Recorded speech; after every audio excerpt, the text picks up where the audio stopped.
Bismillahirrahmanirrahim. Assalamu alaikum students. Students, today's lecture is like a sequel lecture of the previous one. क्यों? क्योंकि last time हमने इस SLO को start किया था. What was the SLO? We are just going to revise the SLO, analyze organizational patterns in our text. So students, we were discussing the organizational patterns within our text, different patterns like problem solution pattern, reason assumption and conclusion pattern, cause and effect patterns.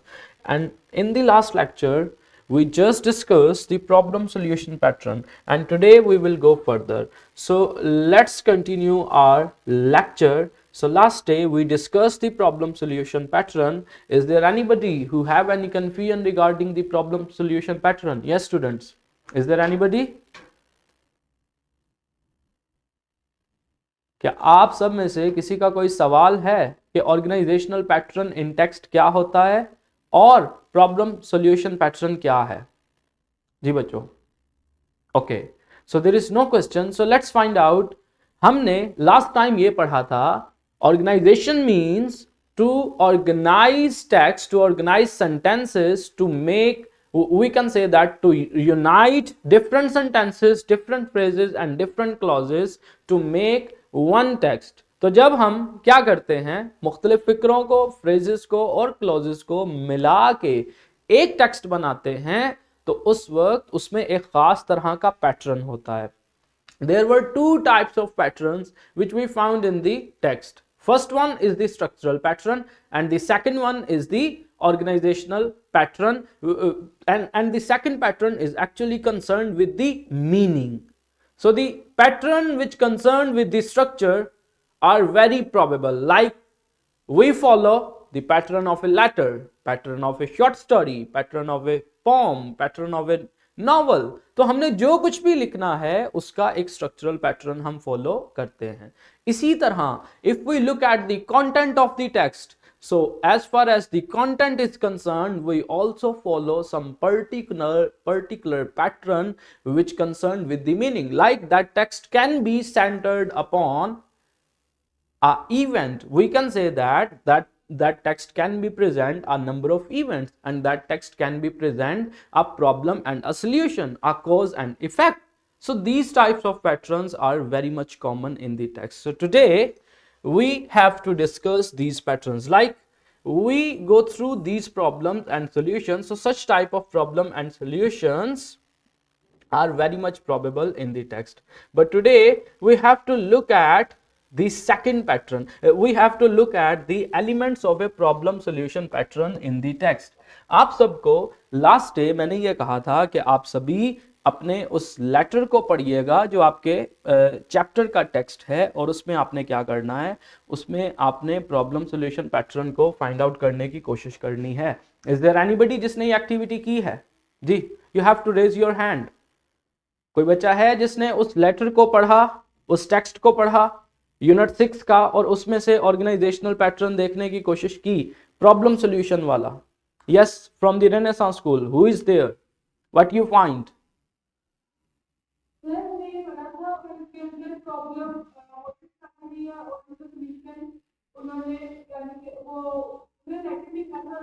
what is the problem?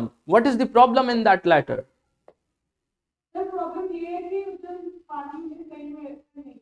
Okay, so this is the problem, that the water is contaminated. The water is, we can say that there are very much carcinogens in the water is not pure, the water is not possible to drink.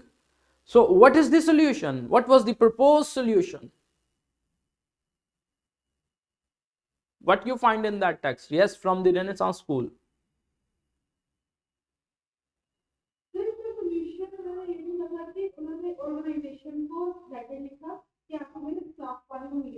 बहुत अच्छे. अब देखें, so it's one line problem and one line solution. लेकिन वो letter 2 lines का तो नहीं था. That letter was lengthy enough. That letter contains a certain magnitude. तो वो जो लेटर एक सर्टन मैग्नीट्यूड कैरी करता था, एक खास हद तक लंबा था, वो कैसे हुआ? So there are actually 3 points, there are actually 3 elements which we found in problem solution pattern. And what are they? The first thing is the problem. कि एग्जैक्टली उस इश्यू को, उस चैलेंज को, उस मसले को पेश करना जो कि आपको दरपेश है। और दूसरा एलिमेंट क्या होता है इस तरह के टेक्स्ट का कि उसमें सॉल्यूशन भी होता है, 1 और 2 और as much the writer can present, वो उतने पॉसिबल सॉल्यूशंस पेश करता है। लेकिन अगर सिर्फ मसला और उसका हल लिख दिया जाए वो तो 2 लाइंस बनेंगी ना, लेकिन टेक्स्ट 2 लाइंस के नहीं होते। तो फिर क्या किया जाता है? The author also add a little bit explanation with reference to problem, explanation regarding the solution. The author explains why the solution would work or what the problem actually is, and also he can present that why the problem is going to happen. So students, is that clear? There has to be 3 things: problem, that's explanation; solution, the explanation of the solution. Is that clear? Yes students? Okay, so let's find out what we have next. Now we have to look at the cause and effect relationship. So cause and effect relationships are also very much common in the text. क्या आप में से कभी किसी ने कोई ऐसा text लिखा, कोई ऐसा मजमून, कोई ऐसा पैराग्राफ या कुछ भी ऐसा कि जिसमें कोई एक वजह, कोई एक चीज बताई हो और फिर उसका असर बताया हो कि क्या होगा? जी, कॉज समझते हो ना सभी? What is a cause? Cause is a reason, cause is a, we can say that why something happens. Is that clear? Cause किसे बोलते हैं? वजह को कहते हैं। और इफेक्ट क्या है? असर। तो कोई भी चीज जब वो होती है तो उसके पीछे कोई ना कोई मामला होता है, कोई ना कोई फैक्टर होता है। जैसे मिसाल के तौर पे अगर रोशनी हुई है, सो रोशनी का होना क्या है? एक इफेक्ट है। किस चीज का इफेक्ट है? कि आपने लाइट्स ऑन की, तो लाइट्स ऑन करना क्या था? कॉज था। और इफेक्ट क्या हुआ? कि रोशनी हो गई। क्या आपको समझ आया कि कॉज एंड इफेक्ट क्या होता है? जी बच्चों, so cause and effect pattern is very common in, we can say that in writings or in spoken forms or in the sciences as well. जब हम रिसर्च करते हैं मुख्तलिफ साइंसेज में तो फिर भी कॉज एंड इफेक्ट रिलेशनशिप को ही देखा जाता है। मेडिकल साइंसेज में कि भाई लेट्स सपोज बीमारी एक असर है, सिम्टम्स एक असर हैं किसके? बीमारी के। और वो बीमारी क्या है और क्यों हुई? जब हम इसको फाइंड आउट कर लेते हैं तो it's become very easy to find out the solution of that problem. Students, is that clear? Cause and effect relationship क्या है और क्यों जरूरी है? Yes students, is it clear? Okay, so let's go further. Here we have the explanation of causes and effects. What is meant by causes? The text that then explores the causes of the problem, such as inadequate infrastructure, contamination and lack of water conservation practices. तो क्या बताया गया? वजूहात भी बताई गई कि भाई वो जो प्रॉब्लम हुई थी कि पानी साफ नहीं मिल रहा, वो क्यों हुई? What are the reasons? कुछ तो मजबूरियां रही होंगी, तो वो मजबूरियां क्या थी, वो वजूहात क्या थी? तो कॉजेज हमें ये बताती हैं कि कोई मसला क्या होता है। तो इफेक्ट्स क्या होते हैं? The text highlights the severe consequences of the water crisis, including public health risks, economic hardships and social unrest. तो उसके बाद हमें यह भी बताया गया, यानी एक्सप्लेनेशन में क्या कुछ आएगा? लेट्स सपोज आपने ये तो फाइंड आउट कर लिया कि प्रॉब्लम ये है, सॉल्यूशन ये है, लेकिन प्रॉब्लम को एक्सप्लेन करते हुए आप क्या लिखेंगे? आप कॉजेज ऑफ द प्रॉब्लम्स लिखेंगे। और आप सॉल्यूशन को स्ट्रेंथन करते हुए कि why the solution is very much necessary, why the solution has to adopt, तो आप क्या लिखेंगे? आप इफेक्ट्स लिखेंगे कि भाई ये असरात हो सकते हैं इस मसले के अगर इसे हल ना किया गया तो यानी अब हमने देखा कि हमारा टेक्स्ट ऑर्गेनाइज हुआ, उसमें प्रॉब्लम आ गई, फिर प्रॉब्लम के बाद हमने क्या लिखा? उसकी कॉजेज लिखी। कॉजेज किस में आ गई? एक्सप्लेनेशन में आ गई। फिर हमने क्या लिखा? फिर हमने उन कॉजेज के इफेक्ट्स लिखे ताकि क्या किया जा सके, ताकि जो अथॉरिटीज हैं या जो भी शख्स टेक्स्ट को पढ़ने वाला है उसे परसू किया जा सके। किसके लिए? सॉल्यूशन के लिए। कि भाई कॉन्सिक्वेंसेस बड़े खतरनाक हो सकते हैं। आपको क्या करना पड़ेगा? आपको इन इफेक्ट से बचने के लिए इस सॉल्यूशन की तरफ जाना पड़ेगा या इन सॉल्यूशंस की तरफ जाना पड़ेगा। तो यूं हमारा एक टेक्स्ट क्राफ्ट होता है। मोस्ट ऑफ द टाइम ये पैटर्न इंफॉर्मेटिव या हम कह सकते हैं जो परसुएसिव टेक्स्ट होते हैं उनके अंदर फॉलो किया जाता है। इंफॉर्मेटिव या परसुएसिव टेक्स्ट के बारे में बच्चों आप लोग जानते हैं जी? कोई जानता है इंफॉर्मेटिव या परसुएसिव टेक्स्ट?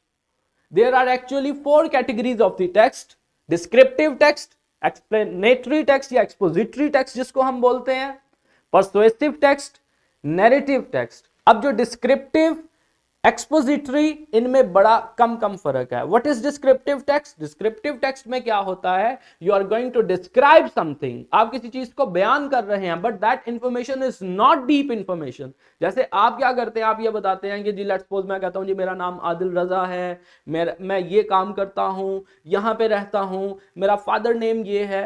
तो this type of information comes under the description. But what is exposition? Exposition वो होता है जिसको हम इंफॉर्मेटिव टेक्स्ट बोलते हैं, जिसमें डिटेल्ड इंफॉर्मेशन पाई जाती है।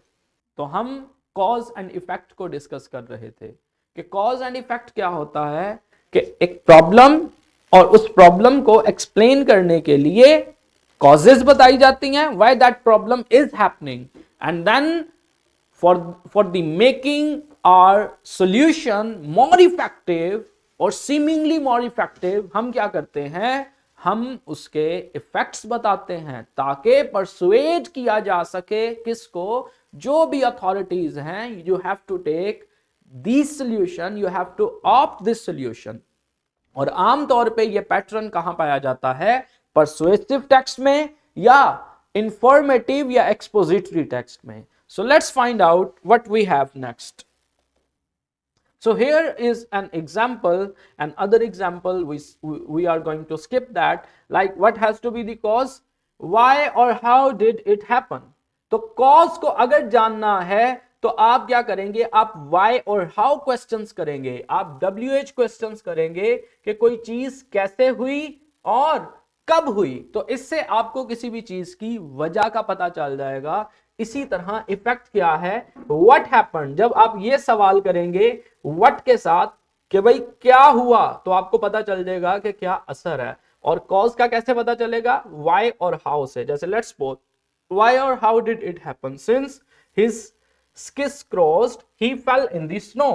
कि ये वजह बनी कि उसके जो स्किट्स हैं वो क्या कर गए, वो क्रॉस्ड हो गए, वो आपस में मिल गए, या उनकी डायरेक्शन खराब हुई और उसका इफेक्ट क्या हुआ कि वो बर्फ में गिर गया। इसी तरह if you toss an egg and drop it then it will break. तो ये देखें, ये छोटे छोटे फिक्रों में भी हमें कॉज एंड इफेक्ट रिलेशनशिप नजर आता है।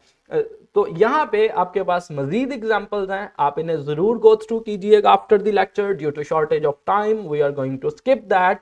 और यहाँ पे क्लासरूम एक्टिविटी में आपका वही लेटर दर्ज है जो आपका आपके टेक्स्ट में ऐड है। आपने इसके अंदर अब क्या करना है, problem, then the causes of the problem, then you have to find out the effects of the problem, and then you have to find out the solutions of the problem. So this is your classroom activity which you have to done. Students, क्या आप में से किसी का कोई सवाल है तो आप पूछ सकते हैं। Yes students, any question regarding the cause and effect, regarding the problem solution?